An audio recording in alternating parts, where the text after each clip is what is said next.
Cassie Cooper. Anderson is out tonight on assignment in my hotel room, so I'll be taking over on this very special edition of Cassie Cooper 369.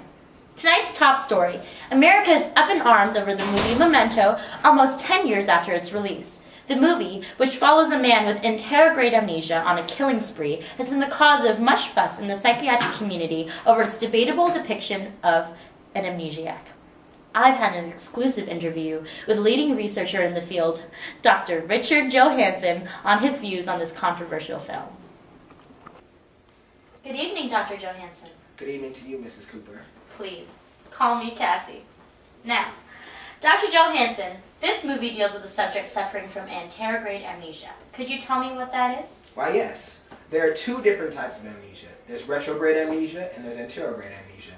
Retrograde is what we commonly think of, and it's when a person loses the ability, to remember things up until a certain event. While anterograde amnesia, which has been demonstrated in the film, is when a person loses the ability to make new memories. Oh, fascinating. Can you tell me more about the causes of anterograde amnesia?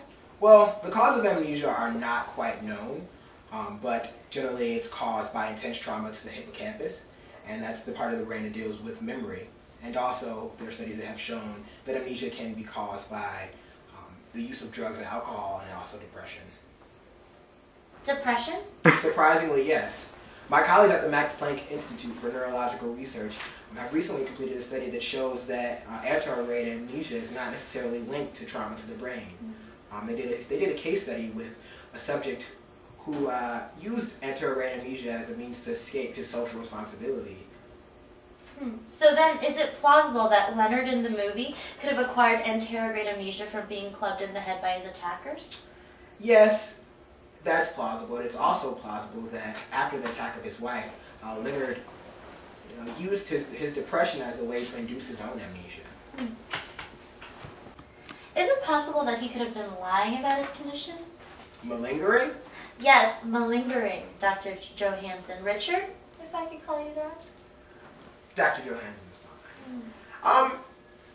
There's a possibility that he could have been malingering or faking his condition for the bulk of the movie. But you remember the case of Sammy, right? Yeah, the insurance claim who faked having anterograde amnesia.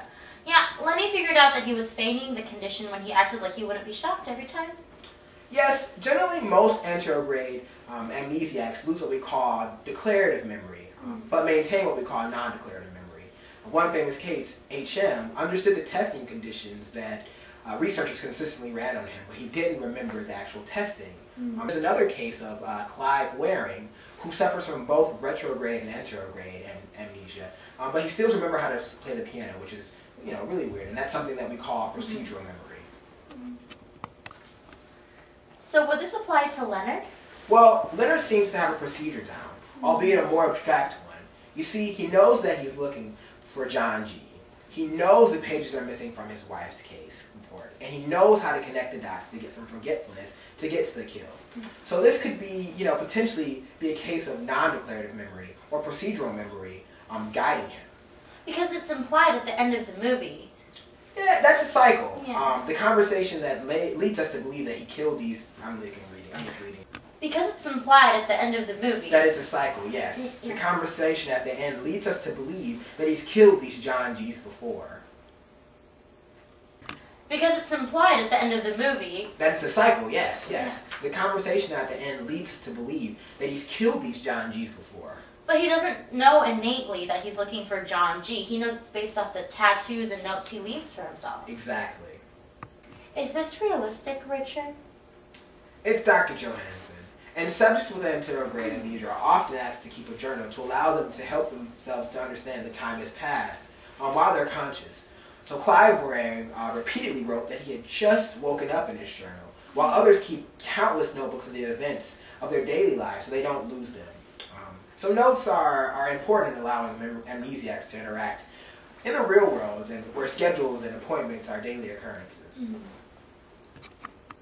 So all anterograde amnesiacs use notes to remember things?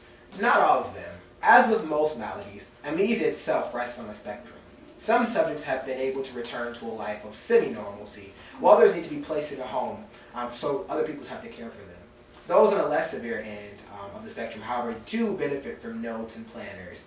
Current research even suggests that training an amnesiac how to use a smartphone, something that they could use to keep a schedule, keep appointments, take photos, and remember contact information, could be very, very beneficial in helping them better integrate back into society. So you mean a man like Leonard could be anywhere? Yeah, it's possible, but it's not probable. You see, even the legal system has mandates and restrictions set up to enforce laws against criminals who claim they can't remember. So someone in Leonard's state will probably be, monitored by loved ones and therapists on a regular basis. So he wouldn't be charged for his crimes? Well, hopefully in the real world, before he committed the crimes and after he was diagnosed with amnesia, doctors and his loved ones, would help him return to society instead of him, let him scour the streets and go on a killing spree. And since he has amnesia, he won't remember not to leave a trail of evidence.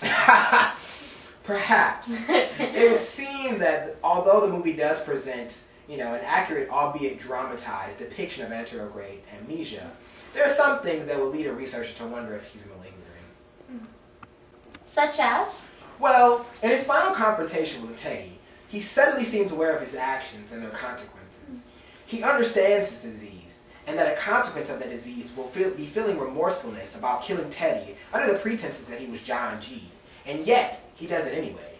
He does it to make himself feel better, and if it's not malingering, then it certainly is a case of shocking awareness during the act of murder that he fails to display throughout the rest of the film. Fascinating. Now, here's my next question.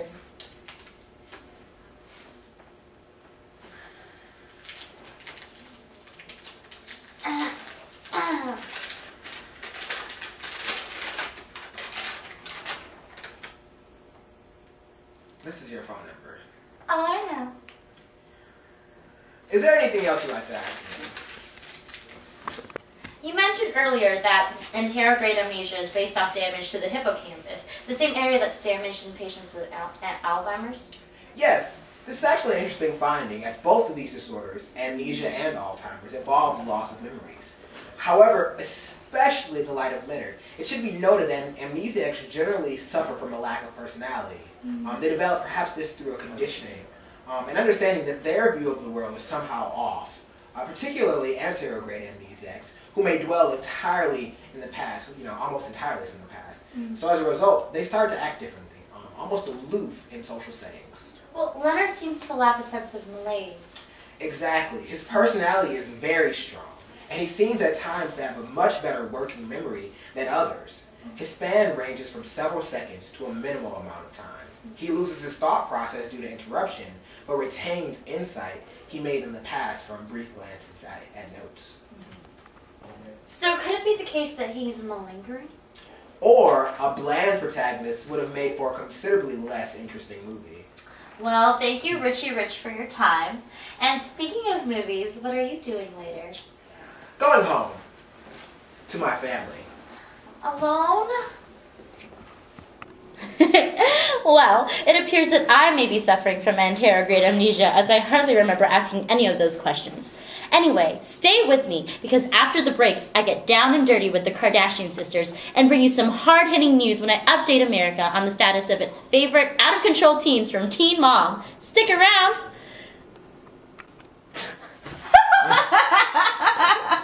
Really, I'm going to keep going, because that was ridiculous. Okay. Hold on. Good. Oh, wait, we can keep going. We can keep going. Okay. All right. Alright. Depression? Why, yes. Studies have shown that, especially from my colleagues at the Max Planck Institute for Neurological... Because it's implied at the end of the movie. That it's a cycle, yes. Yeah. The conversation at the end leads us to believe that he's killed these John G's before. This is awkward.